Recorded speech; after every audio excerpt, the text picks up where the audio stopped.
Hi, I'm Jody, And I'm Matt. and we are Hungry Hautians. We're in the Terre Haute area in Indiana looking for fun things to do and have a great time, and we want to take you along with us. Won't you join us?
Today we're at the Terre Haute Regional Airport visiting the Thats All Brother WWII aircraft.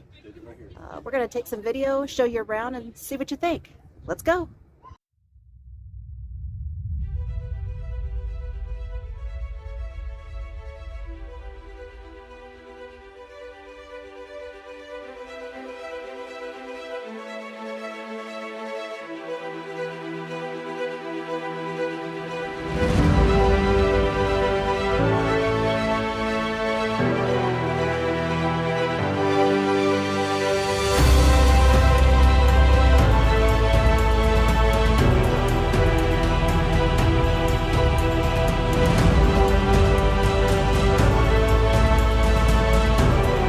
Thats All Brother is a Douglas C-47 Skytrain aircraft that led the formation of 800 others, from which approximately 13,000 U.S. paratroopers jumped on D-Day, June 6, 1944, the beginning of the liberation of France in the last 2 years of World War II.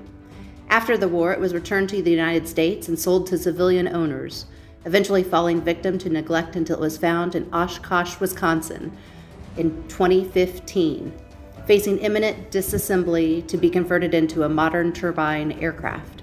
It has since been restored and is part of the commemorative Air Force.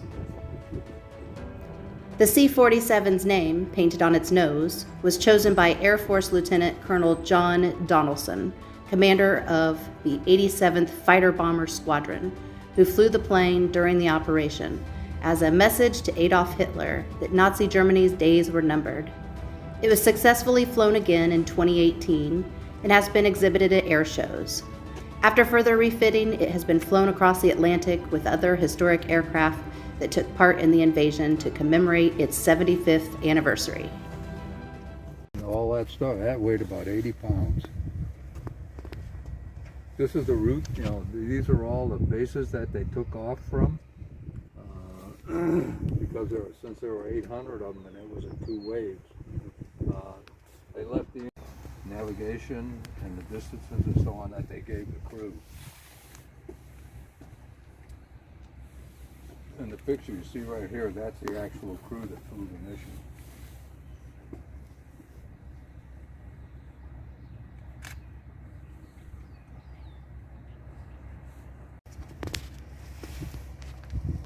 A dog? That's a dog. They took a dog on the mission. And they piled their flak vest behind the pilot seat and they put the dog on top of the flak vest. I never heard this story. Yeah.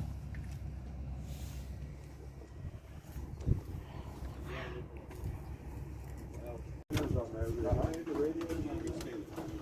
don't have any.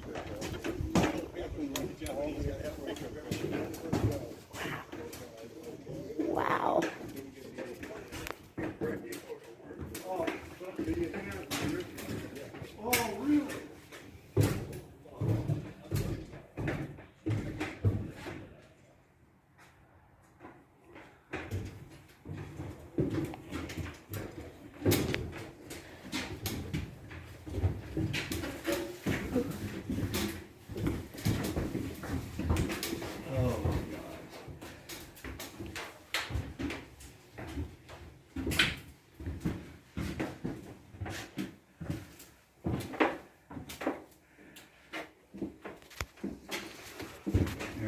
static line, pick up and jump out. 17, 18, 19-year-olds gonna jump off, out of the airplane. It's dark. People are shooting at you.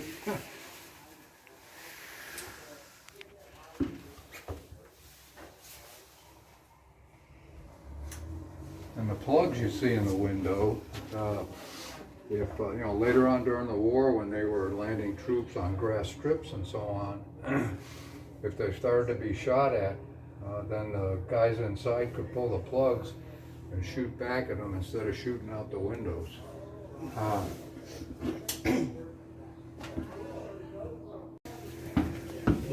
This is tantamount to the museum that I went to down in Evansville, Indiana, where they have the LST and the Higgins boats around there. I went down there one time and went through the LST, and I was the only one in the lower on the lower deck, and they had the door open out on the beach. And I'll tell you what, it was eerie to stand where these guys would have been standing, when they went up on the beach. It really is. That just gave me shivers. We have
That's why he's right. This is the most historically significant aircraft still flying. Yeah. Because we have a lot of Warbirds, about 150, but most of them never left the States. I mean, they were built near the end of the war, and that's why this war.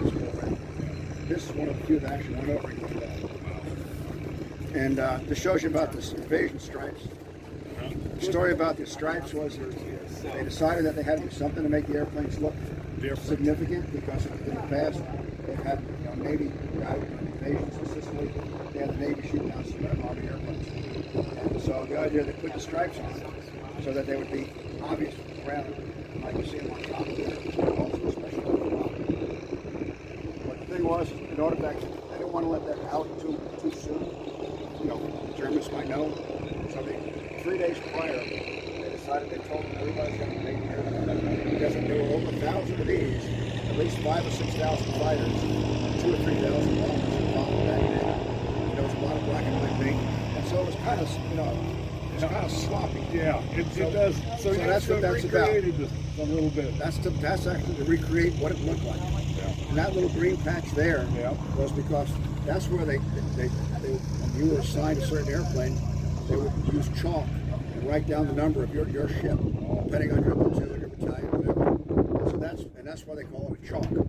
A group that jumps out at the same time is called a chalk. Yeah. And that's why that's there. As a matter of fact, that